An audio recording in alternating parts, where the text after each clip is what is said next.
I'll let that guy standing all up. Well, if I'm not using the chair, you can use it. Well, great weather. I was a little worried about that Texas welcome. I expected to see 6-shooters, but... We checked them at the door. Oh, I see. One of those things. I never could figure out how the old-time sheriffs made them turn in their weapons at the edge of town, how that, was recounseled with the Second Amendment, but, there you are. How many of you have attended political meetings or other events and then got home and turned on your television, or perhaps the next day opened up the newspaper and the reporting of it wasn't quite the same place that you were at? Anybody? Yeah. We all have, haven't we? Well, surprisingly enough, that is not anything new. We think, this goes back to, Clinton. No, it goes back to Roosevelt. No, it goes back to Wilson. No, it goes back to Lincoln. No, it goes back. Ladies and gentlemen, we've had these problems since the inception of the United States. And there are a lot of things that I was not taught, and I know you were not taught as well in our history classes. Our history has been obfuscated, eliminated, readjusted, and what we studied in school, and many of the heroes that we developed in school, have actually been foisted on us, and we're really not heroes in the sense of what we think of today. I got my start in all of this one day when I was going to a Birch speaker. And there were 4 of us in the car going to hear the speaker. That's a clue, ladies and gentlemen. Never go alone. Take people with you. And the guy in the back seat was from Arkansas. And he recruited me. He recruited me by knocking on my door. There we go again. And so, anyway, we became fast friends. And out of the blue, from the back seat, came this statement. He says, well, my state finally paid off its war bonds. And I said, oh, you mean Arkansas? He said, yeah. I said, for the Korean War? No. World War II? No. Well, what are you talking about? He said, the Civil War. This was 1965. 100 years. And I said, well, how did that happen? He says, well, when we lost the war, the federal government made us pay for it. You've never heard of it? They made us all buy war bonds, the states, and it took us 100 years to pay them off. So I said to myself, what else don't I know about all of this? And so a couple of other things, and finally I said to myself, I've got to learn a lot more. And as the more I learned, my motivation initially was simply to give talks. But then, 45 years later, I put it all together in a book. Actually, I was putting it together during that 45 years, but finalized it this last year. And so from the very beginning, we've had these problems with the media. There's an increasing distrust of the media today, primarily because we see a race between Hitler and Hillary. At least that's what it looks like when I pick up my paper or watch CNN or any of these other things. And it's quite reminiscent of what many of us went through in 1962 and 3 and 4 with the John Birch Society. Almost identical. I lost a lot of friends when I joined the John Birch Society. I lost my family when I joined the John Birch Society. I got the ones back I wanted. But that's the sort of thing that we had to do in those days in order to stand up for the Constitution and the country and morality because of this tremendous smear that was going on. But the smear has always been a tactic of the left. It's always been a problem in the United States. Early on, only about 10% of the newspapers in the United States were really un-American. The rest of them were, they were your average newspaper. But the thing is that we've always known that individuals and movements have wanted to rule the people. I mean, we know that, down through history. Whether you're talking about a Pharaoh or a Caesar or Hitler or Stalin or Mao or whoever it is, we know that people want to rule. And so they do certain things in order to make that rule possible. And what most people do not know is that they can trace all these modern tyrants in the last 200 years to an organization called the Illuminati. Now look, the Illuminati is a historical fact. No one denies it. The problem that we get into is just how influential and how much power did these people wield. That is where the debate comes in. And further, when it went out of existence. I can show you a stack of history books that you can fill this room with history books that tell you the Illuminati only lasted 3 or 4 or 5 years. But we can prove way beyond that, their existence and everything else. Anyway, it was established May 1st, 1776 at Ingolstadt University by Adam Weishaupt. And that's why all these leftist organizations celebrate May 1st. Most people don't realize that. If you ask for an explanation, they will say, oh, well, everybody celebrates May Day. But no, they trace their origins to the founding of the Illuminati. And by the way, a lot of great, and I mean great in the sense of big leaders, not necessarily good leaders, have declared the fact of the Illuminati and that they were the wellspring of all modern 19th century movements. And that includes Leon Trotsky, it includes Winston Churchill, and many others have affirmed this. Now, the thing is, that society as a whole, any society, determines the shape and form of their own government, do they not? So if you change the society, you automatically change the government. And this is something that Karl Marx knew. How many here have read the Communist Manifesto? And you probably read other things by Karl Marx. If you look very closely, he never talks about a revolution. He always puts social in front of it. We need a social revolution because he knew if they had a revolution, that if you didn't change society, that society could come back and have a counter-revolution and kick the rascals out, maybe even shoot them. And that's why a lot of times, in addition to changing society, they will actually change society by force. In other words, they take them out and force them to build a ditch and then they shoot them. That's one way of changing society. They did that with whole cities, did they not, in Cambodia? And anybody who wore glasses below the age of 12, because that was a clue that these people read. These kids read. So they even took kids out like that. So the thing is, the goal of the Illuminati is to change society. Now how are they going to do that? They want to overthrow all government. This is their goals. They want the destruction of religion. They want to kill God. And in its place, that the state will be the substitute for God or whoever the leader of the state is. That's why you saw all these pictures of Hitler in the German classrooms, and the kids would stand up and sing to Hitler in the morning, or Stalin, or Mao, and even Obama. You can go online and see videos of where school kids are standing and singing to Obama in the morning in their classroom. They wanted the death of individualism and family, because family is the building block of any good society. And they wanted the deification of sensuality. In other words, if it makes you feel good, do it.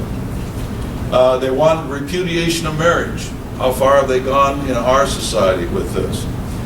State control of children through public schools and that sort of thing. And the establishment ultimately of a world government. Now, you can boil this all down to two things. They want to get rid of God, and they want a world government. If you always keep those two primary goals in mind, you probably won't go very wrong in analyzing what people do. Now, let's jump forward a little bit from the Illuminati and talk about European revolutionaries that had a profound effect on American society. For instance, Felipe Bonarate, Gracchus Babeuf, who you can trace communism and Nazism to, Louis Auguste Blanqui, the same way, Giuseppe Mazzini, who was the head of the Carbonari, Comte de Mirabeau, and Nicolai Bonneville. Now, Nicolai Bonneville, now you've probably not heard of, I would say, maybe 5 of those, 4 of them. You got to really be a real conspiracy history buff to recognize these names. But Nicolai Bonneville here was extremely important in the history of the United States. He never, I can't say he never, because he did come to the United States and live here for a few years in obscurity, and then went home, and he was obscure even more after that. But he formed an organization called the Cercle Social, Social Circle. Now, if you really want to delve into the influence of that organization, I invite all of you to go online, if you've got hours, maybe even days, to spend following the rabbits down the rabbit hole on that organization. Tremendous influence. One of the things that they did, for instance, was develop a dictionary for new definitions of words. In other words, they wanted to use semantics as a weapon. If they could get, how many here remember when you said to a guy that he's a real square guy? When I was a kid, that meant he was really a nice guy. He was foursquare, he was forthright, he was honest, etc., etc. By the time I reached 30, he was a nerd. You see, they changed the words, they flipped the words on us, and they do that a lot. But at any rate, he was instrumental in starting that. He was the chief member of the Illuminati in Paris that fomented the French Revolution. How many here have heard the Bonneville Power Administration? How many here have heard of the Bonneville Dam? All of those things are named after his son. See, his son, he was, Napoleon started to gain power. He was an Illuminist, and he started to gain power as a result of the Illuminati.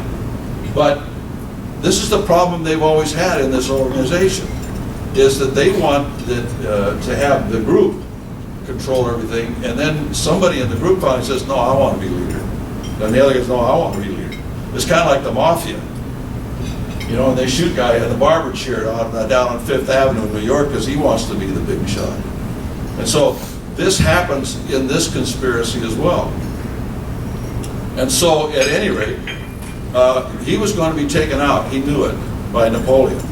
So he asked Thomas Paine, the guy that lived with him and was sleeping with his wife, our Thomas Paine, to take his kids back to the United States with his wife and take care of them. He was their godfather. So he did. And he got his son, his oldest son, into West Point. And then he became an explorer out west for the U.S. Army, and there were American authors that built him up, his reputation amongst the people as this great, adventurous Army officer, etc. At any rate, all those places, Lake Bonneville, Salt Lake, Bonneville, Salt Lake, yes, thank you. All that stuff's named after his son. You've never heard about his father. And most people don't even know about the son, really. They just see this name on everything. But this is the kind of influence that the Illuminati has had, just through this one example, on the United States. Now, the Jacobin movement in America during Washington Adams administration was directed by French Jacobin movement, who was started and controlled by the Illuminati in France. Now, most of us did not learn about the Jacobin movement in the United States during the Washington Adams administrations. What we heard about were those terrible Sedition and Alien Acts. How terrible it was that Adams wanted to put people in prison simply because they, wanted to voice their opinion. a lot of people, what they didn't say in the history books was that they had to do that to stop the tremendous amount of foreign agents coming into the United States, stirring up trouble, such as, at one point, getting a riot of 10,000 people in the streets of Philadelphia when it was the capital of the United States, when the population was about 27,000, looking for Washington to hang him. Now, you didn't read about that in your history book, did you? But if you look, you'll find it, because in a letter that Adams finally sent to Jefferson when they started to become friends again, and we'll discuss that in a second, that Adams felt that the only thing that saved the United States during this time period was the yellow fever epidemic that broke out in Philadelphia. So they couldn't get a crowd out into the streets. And they couldn't get all those agitators from out of town that were coming into Philadelphia to come to Philadelphia. Everybody was closing their shutters. They were afraid. They didn't want to go out. In fact, Benjamin Franklin lost his grandson in that yellow fever outbreak, who was the editor of the Aurora, which was one of these newspapers that the Illuminati controlled. Now, we also had a Rosicrucian influence on the United States. Now, anybody who studies conspiracies, secret societies, knows that the Rosicrucians perhaps is the hardest organization to ferret out, but there are some public aspects of it. And I've read all of their books, to find out personalities and so on and so forth. But they did have a tie with the Illuminati. Now, there's been an argument amongst people for many years whether the Rosicrucians started the Illuminati or whether the Illuminati started the Rosicrucians. There was even a time when they were fighting each other. So it gets real muddy. However, we do know that the Council of Three from the Rosicrucians amounted to these, and this is worldwide. These individuals were, the Council of Three at the top were Benjamin Franklin, George Clymer, and Thomas Paine. And Thomas Paine was a member of the Illuminati. Now, Thomas Paine stepped aside, and his place was taken by the Marquis de Lafayette. Lafayette would have probably belonged to more secret societies than anybody other than Albert Pike. He belonged to everything. He was a real revolutionary, and not a very nice one. At any rate, the second time, it kind of petered out a little bit. And then they reconstituted it, and most of this was all American by this time, because they moved the Rosicrucian headquarters to the United States. And Paschal Beverly Randolph, General Ethan Allen Hitchcock, who at one time was a commandant at West Point, was a part of that, and George Lepard. Now, George Lepard was a very prolific author, very young man, and he wrote murder mysteries and such as that, and historical novels. He would fictionalize a lot of American history, which found its way into history books, the fiction. It's astonishing some of the things that became so popular because of his books that they assumed that these were facts and started to put them in the history books. And by the way, Lepard died, and he was replaced by an obscure lawyer out in Springfield, Illinois, by the name of Abraham Lincoln. At any rate, down over here, the Humanidad Lodge was a Rosicrucian lodge in Paris, and no historian denies that fact. And the head of that was Franklin and Lafayette. Okay, now through the various institutions that from the Illuminati on American society and government, for instance, a lot of it came from Göttingen University, which was the university to which Adam Weishaupt fled when the Illuminati was outlawed by the Bavarian government. He had to get out of town. So where did he go? He went under the protection of the Duke of Gouda, and in Göttingen University, he was ensconced there as a professor, along with several other members of the Illuminati. Now keep in mind, ladies and gentlemen, universities in these days were not big things like they are today. We're only talking about a few hundred, if that, students at any of these universities, because the knowledge level that you had to have just to get into them for instance. I don't know how many of you have seen Dr. Duke Pesta's four-night series on universities, their establishment, and so on and so forth. But you had to know Greek, you had to know Latin, and you had to be probably no more than 15. And you had to be able to read, write, and discuss those three languages with the professors in order to get in. Because they wanted to take you back to the original documents, right? They wanted to go back to the original Greek philosophers. They wanted to go back to the original scripture, you see. So it was good if you knew Hebrew too. So most universities were established to elevate Christianity, the law, and that sort of thing, and bring it all together. But at any rate, this university was pretty much controlled by the Illuminati. Out of those Illuminists, you will find all the racial attitudes of Adolf Hitler, all the philosophical basis for the racial attitudes of the Nazis came out of these professors. And George Bancroft went to that school and came home, and he started Round Hill School. And Round Hill School was actually financed by Harvard. It was to be a prep school for Harvard. And he was put in charge of it, etc. And some of the men that were involved in that were known communists, socialists, that sort of thing. Charles Sumner, for instance, was one of the instructors, later became a U.S. Senator, and as the chairman of the Foreign Relations Committee of the United States Senate, joined the Communist First International. Let that sink in for a minute.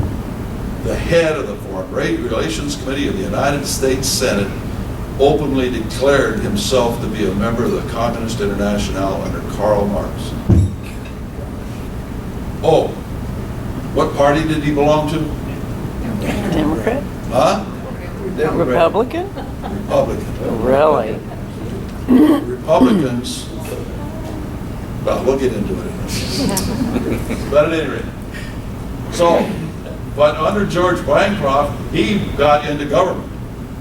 And he became the Secretary of the Navy, and he started Annapolis Naval Academy without the permission of the government. He just started to do it. And then they financed it after it got going. And he put a lot of these people from Round Hill and everything else into Annapolis to start training U.S. Navy officers.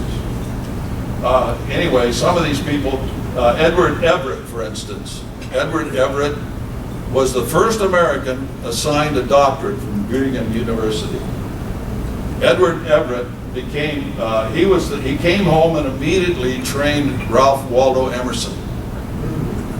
And so Ralph Waldo Emerson became a socialist very early on, and was always involved in radical politics. And that's not what they told me in school. And I've been to the bridge at Concord. How many have been there? Isn't that wonderful, that poem by Emerson on the statue of the Minuteman there at the bridge? Great, inspiring, stirs the heart. Written by a jerk. But at any rate, he became a Harvard professor. He became governor of the state of Massachusetts. He became Secretary of War. He's the man that delivered the Gettysburg Address. Now, that other thing that you think of is that the Gettysburg Address was a sideshow in addition to Everett's almost 2-hour-long speech at Gettysburg. He was the main deal. And on and on. Oh, J.P. Morgan came out of Goodman, too. Okay, now, one of the things that the Illuminati did was that they started to capture the intellectual life of all of the German Confederation by controlling what people read. And the way they did that was they had over almost 500 what they called German Union reading societies up here. And in those days, people could not afford magazines and books like we can today. I mean, it's nothing today. We have libraries too. You didn't have libraries in those days unless they were in private homes or universities. People didn't have libraries or places they could go to at a lending situation. They couldn't afford magazines, so they pooled it, you You see, they got everybody together. Well, we'll pool our magazines, subscriptions, and pass them around. We'll pool our books, etc. And so that's how they did that. They formed 500 of them, but then they started to control what magazines that they would purchase, you see, what books they would purchase.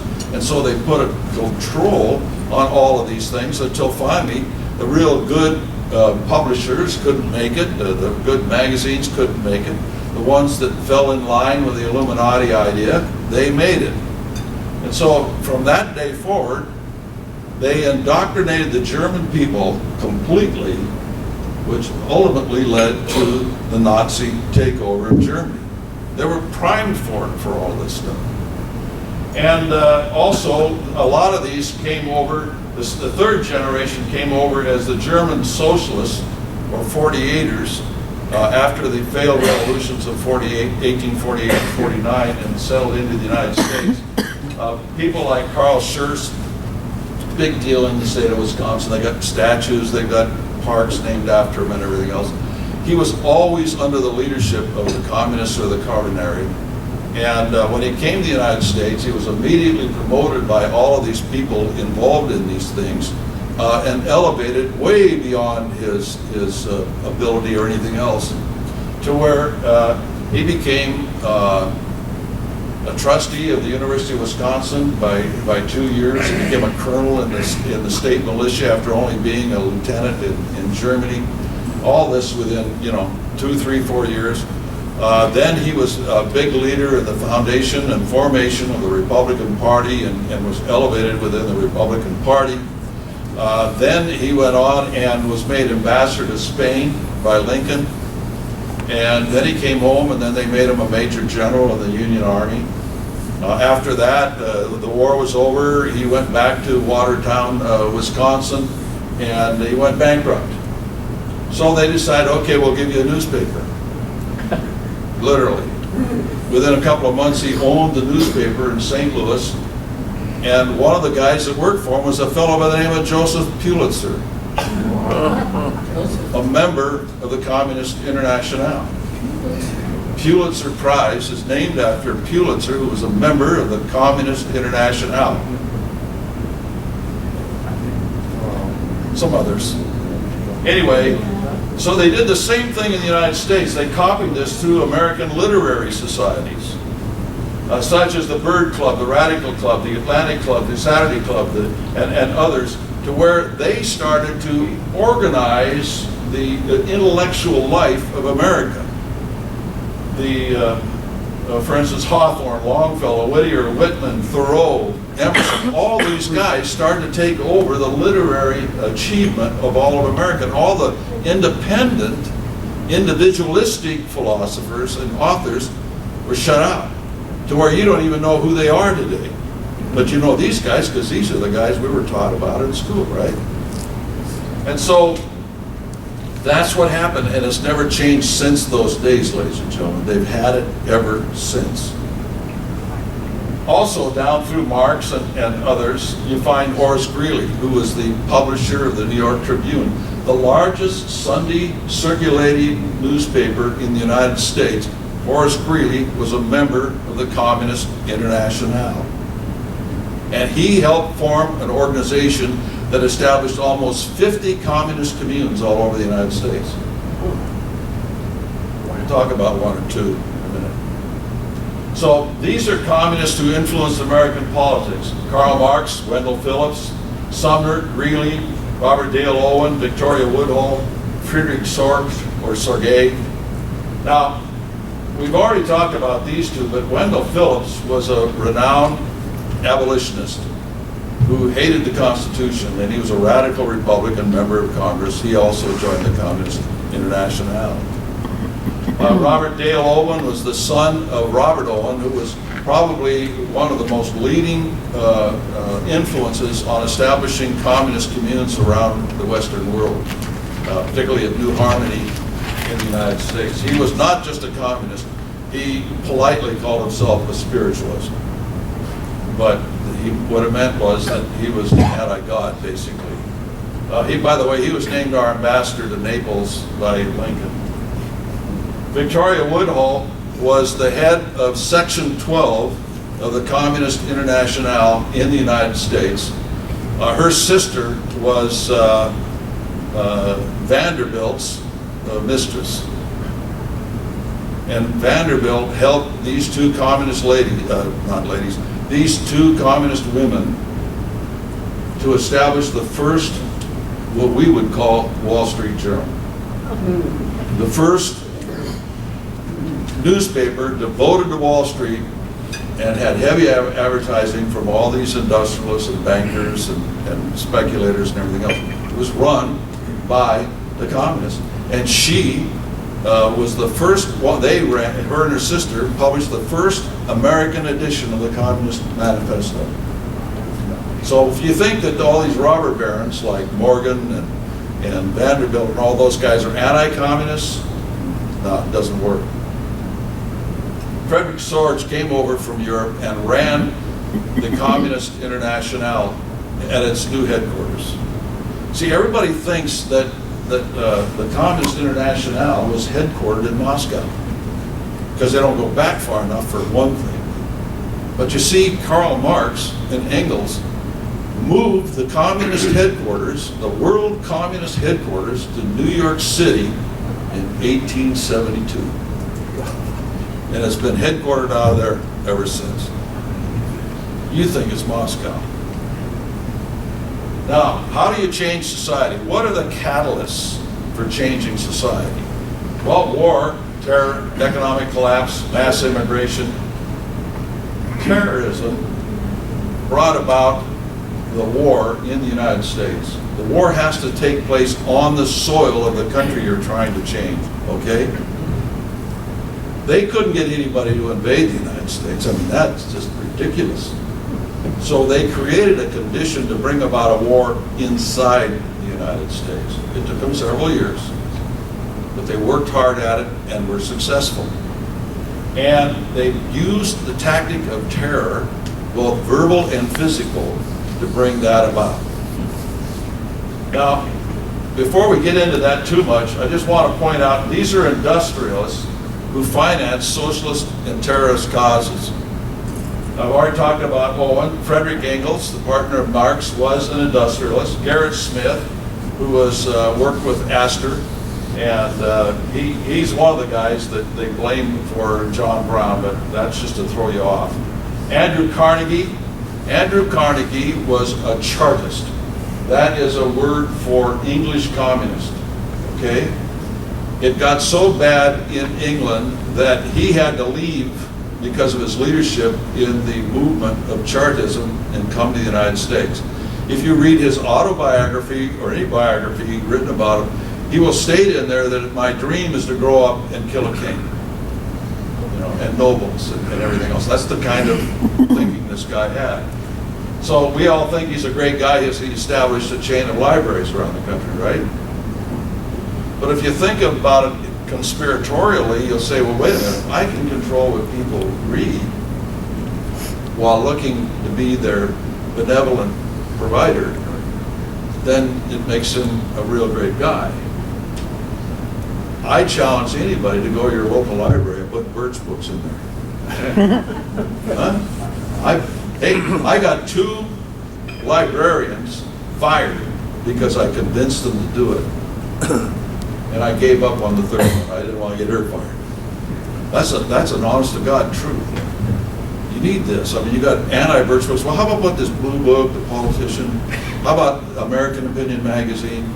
Nah, okay. They get fired. I start all over again. They get fired. So, know who your library board people are. You elect your library board here or not? I don't know. In Washington, we do. And nobody knows who they are. Oh yeah, their name's on there. Look it off. Anyway, I won't dwell on that. Cornelius Vanderbilt, that kind of thing. Anyway. Now, the chief instrument of communist terror which reacted the South into secession was John Brown. See, the South wasn't ready to secede. They played with the idea in 1850 with a secession convention, but didn't go anywhere. And the Southern citizens weren't yet ready to secede from the United States. So they did a number of different things, but the big deal was John Brown. Now, these are people who had ties in antecedent second or third generation into the Illuminati that helped John Brown. The Communist International, Sumner, Phillips, Greeley, the Chartists, I already talked about that in relationship to Carnegie. Well, one of the big Chartists in England was Alan Pinkerton. The day after he got married, he had to flee the country because he was going to be arrested for his activities with the Chartists. So he came to the United States, became a Cooper. And then he became a copper. And joined the local sheriff's department. And he was, the railroad companies banded together and hired him and a partner to police the railroads, you know, from hobos, conductors even, who would put stuff on the train at half price and keep the money, that kind of thing. Also, bank robbers, all sorts of things. Alan Pinkerton went on to help head the Secret Service of the United States, helped build the Secret Service. He's a guy that supposedly protected Lincoln all the way through Baltimore to the White House, you know. But at any rate, very interesting career, this guy. His police force was bigger than the U.S. Army after Civil War. That's how big that was. Carbonari, Hugh Forbes. Hugh Forbes was hired by this clique here, the Secret Six, to train John Brown's people. Skull and Bones. William H. Russell founded Skull and Bones, and he was very instrumental in helping John Brown. In fact, if you go back to the older history books of John Brown, not the new ones, you know, more and more people have been reading up on Skull and Bones, right? Everybody in this room heard of Skull and Bones? Pretty much, most of you. Well, they don't want you to sort of raise your eyebrows when you read an biography rather of John Brown to find out that the founder of Skull and Bones was helping John Brown and was named as one of his trustees in his estate. The Secret Six, which is normally that which gets the blame for financing Brown, I mean, it's very limited. If you concentrate on that, you don't get the whole picture. And the Brotherhood of the Union. Now, you've all heard of the Brotherhood of the Union, right? No, neither did I. It was one of the most influential organizations in the United States, and you can't find it in any history book. You've really got to pull it out. And in Appleton's biography series, is an encyclopedia, you'll find it in there under one guy, and they under George Lepard, and they say that it was one of the most influential organizations in the United States, and I'd never heard of it. But George Lepard was one of the leaders of the Rosicrucians. Now, these individuals and organizations helped John Brown. Kansas Aid Society, Senator Henry Wilson, Senator William Seward, Senator John Parker Hale, Attorney General Hoare, Frederick Douglass, Joshua Giddings, Ralph Waldo Emerson, Henry Thoreau. Newspapers that helped him: New York Tribune, New York Evening Post, New York Times, New York Independent, Boston Traveler, Washington National Era, Chicago Tribune, Cleveland Leader, St. Louis Democrat, Topeka Tribune, Lawrence, Kansas Republican. This is to name a few. And why do I say they helped him? Because the reporters that represented these newspapers rode with John Brown and were killing, burning, etc., and reporting as non-biased observers. You ever notice on TV that you'll find in your evening news that the clips, for instance, of FARC out of Colombia? You know, the government can't find their training camps. The government can't find their terrorist units. But this reporter just happened to get in there, take video, and leave with the video. It's because sometimes these reporters are part of the problem. Right. And I could digress on that for quite a while with my own personal experience, but we'll leave it at that. In our study, in my book, I concentrated more on the conspiracy in the North, and the reason I did that over the South was because the North won. And so the North had the influence on the nation as a whole after the Civil War. But believe me, it was just as bad in the South. I've always said, if you choose sides in the Civil War, you lose. Honest to God. It isn't what the people thought at the grassroots level. It's what the people thought at the top. And believe me, the Confederate government was really involved in this, just as much as in the North. But the Communist Union officers, just to name a few, Communist generals in the Union Army, Karl Wedemeyer, who was a personal friend of Karl Marx, helped found the First Internationale. It was his home in which Karl Marx lived after he had to flee Trier in Germany after the revolution. August Willich, who was a communist leader in the Internationale, Karl Schurz, Friedrich Janneke, Gustav Paul Clézeret. All these individuals were well known in their day as communist leaders. In fact, Clézeret became known as the Red General 5 years later in Paris, where the communists occupied Paris and started to kill, the rulers, the local priests. They even killed the Archbishop of Paris, took him out and shot him in 1870, and he was the leader of the forces. The War Department.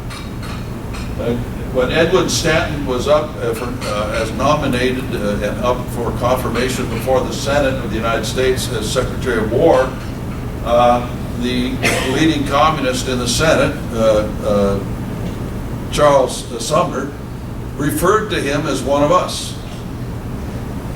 And Charles Dana and Peter Watson were named as undersecretaries. Now, Charles Dana is interesting because Charles Dana was vice president of that organization that established nearly 50 communist communes in the United States. He was a notorious member of the communist movement. He was an assistant editor at the New York Tribune. He went to Europe in 1848 and participated at the barracks, at the barricades rather, with the communists. He carried cash from Greeley to pay for the communist writers that were writing for the New York Tribune. Karl Marx wrote about 500 articles for the New York Tribune. And there were others that did as well. And so he was carrying gold to these guys to pay him for those articles. Oh, sorry. But that was an undersecretary of war. And he was appointed by Lincoln well into the Civil War. Now, Peter Watson's interesting, because Peter Watson, after the war, became the head attorney for Rockefeller's empire. He was John D. Rockefeller's attorney. And guess who was the opponent of Rockefellerism? Dana. So if you control both sides, it's wonderful what you can achieve. These are communists in civil service. Schurz, George Sanders, Robert Dale Owens, August Belmont. Can you imagine August Belmont, who was a Rothschild agent? He actually was Rothschild's agent in the United States.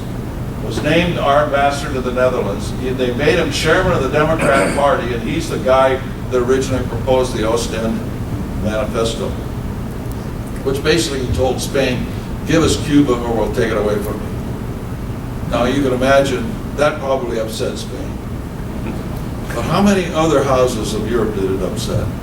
You see, that's not the way it's taught to us in school.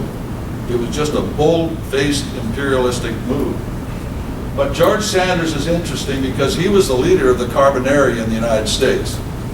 He was a real, how do they put it, a knife wielder. I mean, you thought, they referred to him as a throat cutter.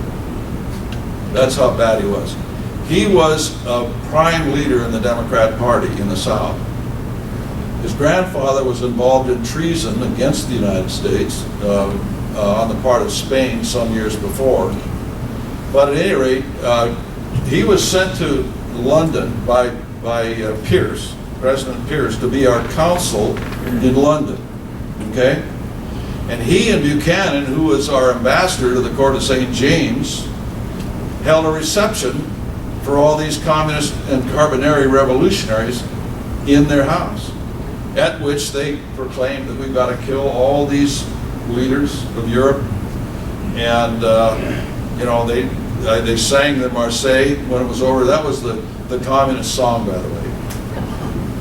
Before any of the Internationale came along and all that, the leading song the communists always sang was the Marseillaise. And after that, it was John Brown's Body. And then they changed John Brown's Body into a different song that most of us know, and that's the Battle Hymn of the Republic. Same tune, same people that did the John Brown's Body also changed it over in support for the Union. But at any rate, the Senate found out what this guy was doing. And by the way, he was using the United States franking on envelopes and packages for the communist revolutionaries to take orders to the continent from their leaders in London. And one of them got intercepted by the French government. They opened it up and says, "Hey, America, why are you franking all these communist revolutionaries' correspondence so that they are diplomatic pouches?"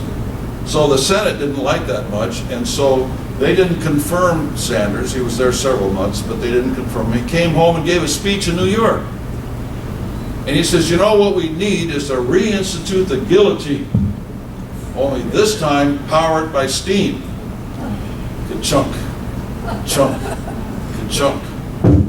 This is the kind of people, and this guy was a big deal in the Republican and the Democrat Party, believe me, huge. Financed by a lot of big people. Okay, we're kind of, what time is it? We're fine. Huh? Yeah, 1:18. Oh, we're running out of time, so I better flip through here. Anyway, you can find all these charts in my book. And one thing I think I'll dwell on this just for a second, because a lot of people don't know about this. The Tugendbund came right out of the Illuminati. Then they evolved and one of the tactics, by the way, that they said was, if we get discovered, we need to dive down and come back up under another name with different leadership, same organization. So the Tugendbund, the Birkenstoffen, the Turnverein, and finally into the United States, they just were referred to as Turners. And these were radical or rational socialist Germans that came to the United States after the failed revolutions of 48 and 49 and formed these organizations, the Turner organizations. Some of them were very open about their socialism and communism, and some of them weren't. But at any rate, one of the things that they did was they formed militias. In fact, they were finally ordered to form militias. And they did, they trained like army troops. And so when the call-up went out for the army from, the militias by Lincoln, these militias rallied immediately so that 80% of the Union Army, the first several months, all spoke, 80% of them spoke German. It wasn't until the state militias got rolling and then they finally fleshed it out a little bit more, but the Germans always were a huge percentage of the Union Army. They also evolved into the Republican Party. They were very active in the Republican Party, so on and so forth. I don't need to do that. Okay, the Illuminati goals for America was to revolutionize American society and use the United States to rule the world. That was their original intent. We're going to take over this fledgling government and then grow this country into something with which we can rule the world. Well, that kind of split up after a while until they said, well, some of us want to use the United States as one of the three countries to rule the world, because the tactics started to change. How many read 1984? Remember, they split the world into three parts, and I know that the German communists by 1850 had the idea that Russia, the United States, and possibly China would ultimately rule the world. They weren't sure about China because it was still so backward, but it was the big thing on the block that they knew that they could revolutionize. So this has been the thing today. There are certain conspirators that want to use the United States to rule the world, okay? And then there are others that only want to be part of the triumvirate. And this one is the neocon movement. Hasn't changed. Okay, since the administration of President Pierce, there's been a growing influence of this conspiracy within the State Department. I don't think they've ever lost control of it since Pierce. Okay? Since Lincoln, the same is true of the War or Defense Department. And once in a while, you'll find great guys in both. And you'll find, particularly in the War and Defense Departments, you know, the MacArthurs and the Pattons and others. But then you got the Eisenhowers and the Marshalls and all the rest of them. The purpose of the book is not to only educate people in the history lost, but to stimulate others to search deeper and publish their findings. And to provide a platform for building an understanding of our origins in order for us to return to the system our founders gave us. They have changed a great deal. The Electoral College has got to get back to the way it was originally. One of the greatest things they ever did in our government was the Electoral College. It's great, but people don't understand it. And that lack of understanding makes them doubt it. It still has strong remnants of its original, but it's got to get back to the way it was formulated originally. And a lot of other things too. At any rate, that's basically it.